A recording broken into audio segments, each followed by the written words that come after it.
Hey guys, today we're going to do a quick review on the OnePlus 6T. I actually got it on about a week after release date, and now actually the OnePlus 7 is going to be coming out pretty soon, probably I think it was May 14th.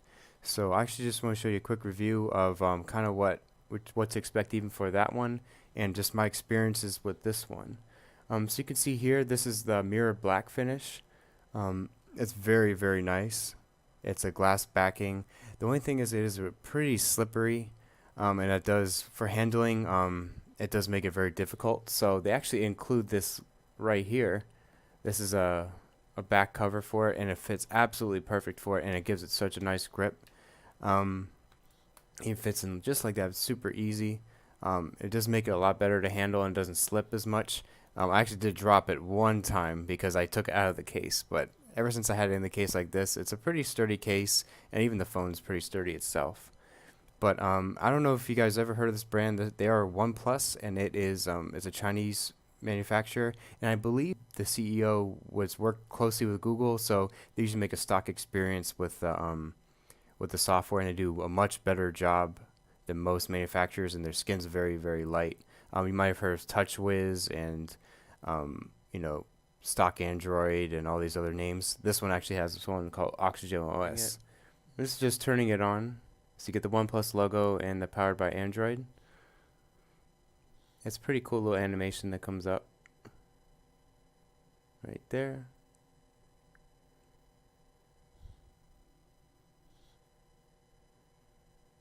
It comes up, see, it's pretty quick. You can see right here there's two dedicated volume buttons, and actually they feel a lot better if you keep the case on versus if you take it off. It just like the depth and everything, it just gives it much more of a button feel. Also on this side they actually have a dedicated, here's the power button, and again the power button does feel better with the case on as well. And this one you don't see it too much anymore on phones. I have a volume slider for silent mode and for do not disturb and other ones. Alright, so let's just dive into it to see what it looks like. So here's the standard interface. It really looks very similar to a Pixel. This is Oxygen OS, and this is running on Android Pie version 9. You can see here's kind of the standard icons. Here's the settings. You kind of see, again, it's very similar to stock Android. And this one, actually, though, you can customize this color scheme. You can actually customize the color schemes. You can kind of go whatever you want, whatever type of color palette you have.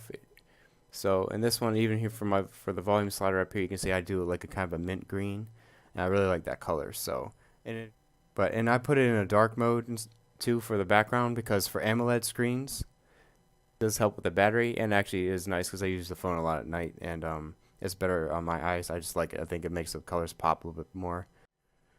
And let's go into the display a little bit. You can see up here at the top there is a little bit of a notch. If you do go actually into display and the setting, there's actual setting for notch display, and you can actually hide it. I don't like the notch personally. It does kind of get in the way because I like watching a lot of videos. Now if you go into Chrome, you can kind of see it right there. It kind of looks like a little bit of a bother, but I don't think it's as bad when you're going when you're just holding the phone kind of like this. It makes it much. It's not too bad. This extra screen space is a little bit nicer, and all the icons kind of go to the side there. But when you watch a video, and this is kind of like watching a video right here. When you stretch it out, you can kind of see over in the corner there. It kind of does get a little bit of annoying for some videos. I sometimes just like to cover my thumb like that, just pretend it's not there. Use it as a little grip, but it's not as bad with some apps, especially here's like Twitch, for example. You can see how it totally isn't even exposed right there. But yeah, so sometimes it does it, but sometimes it's a nice experience. But overall, it's not too bad. I've seen the Pixel actually has that big square in the middle, and some of the iPhones make it a lot worse. This is probably the best iteration of it, to be honest. But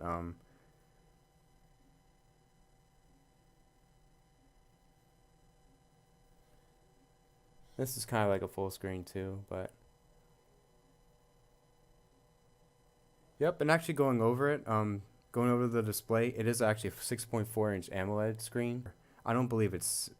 I'm not too sure of the panel maker, but it is a very nice and it's pretty vibrant. I have it on a lower setting. I don't like a super saturated look, so I do have it on a different type of setting. You can customize the settings as well for it, but it's a very, very nice display. This has a Snapdragon 845. Um, this has this comes with 6 gigs of RAM, but I actually upgraded to 8 gigs because I do like how they do RAM management. So it's gonna help a little bit more maybe in the future. I don't know, but it only costs you an extra like $30. So I got 2 more gigs of RAM for that. The base model storage is 128 gigs, so I have 128 flash in here. So I don't really have a problem with storage at all. I don't really have a problem with storage. You can see I only use about 26 gigs, and that's only 21%. So this does a great job with storage, of course, and it's very fast. I'm going to show you a video too on the speed of it. You can show you kind of in and out of the apps and see how fast they go, but you can kind of see right here how fluid it is.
It's one of the best Android experiences you can get, especially if you're used to like TouchWiz or any of the LG ones. They're pretty bloated and they do slow down the phone.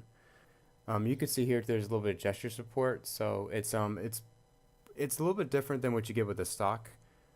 You go about a third of the way up the screen, you can kind of and let go. You can kind of see your recent apps. You can go left and right, and if you want to go all the way up, if you're in an app, if you just go all the way up, just from the bottom to the top, it just kind of goes like that. They go away, and a little cool animation. It actually goes towards wherever you open it. So if I open it over here, it would go back over there, and if I open it here, you can see it goes back to where the setting is. That's actually pretty cool. Um, and if you want to do a quick recent app switcher, you can kind of you go like that, just swipe a little bit to the left, a little bit to the right. But yeah, and one more thing about the camera, you can kind of see in the back, it's just a dual camera right there, the flash. Let me show you the camera comparisons real quick. So, so the first picture you see of each image, you're going to see that's the Google image of the app, and the second image is going to be the stock version of the app. So you can see the comparison.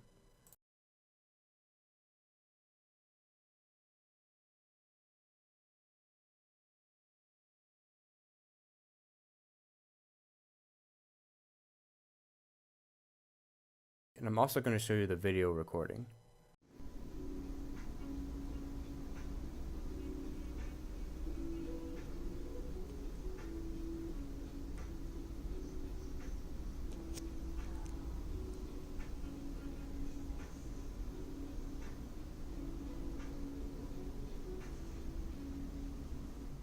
If you guys have any other questions, I do know the OnePlus 7 is going to come out very soon, and I'm very excited for it actually. But I've heard it's supposed to have maybe like a higher refresh rate, maybe about 90 hertz. But there are like the Razer phone and the Asus phone actually have a higher refresh rate. So the one you would see if the OnePlus 7 does have an AMOLED screen, it'll probably be more towards 90 hertz because that's a little bit easier to push for OLED versus than an LCD. But we'll see. I'm really excited for that. I'm actually hoping that's what they do. And supposedly there's gonna be a Pro version that doesn't have a notch right here at the top, and they're actually gonna have a camera that goes up and down. And these phones are the best price for performance you can possibly get. I got this one for about $579, and that was with the upgrade. I think they started when it released for $549, and that's a flagship 6.4-inch screen with a OLED and the latest processor, Snapdragon. And this is actually my first OnePlus phone, so I came from a Samsung S8 before, and I actually upgraded from that. So, and I do really enjoy this a lot better. Yep, so guys, thanks for watching.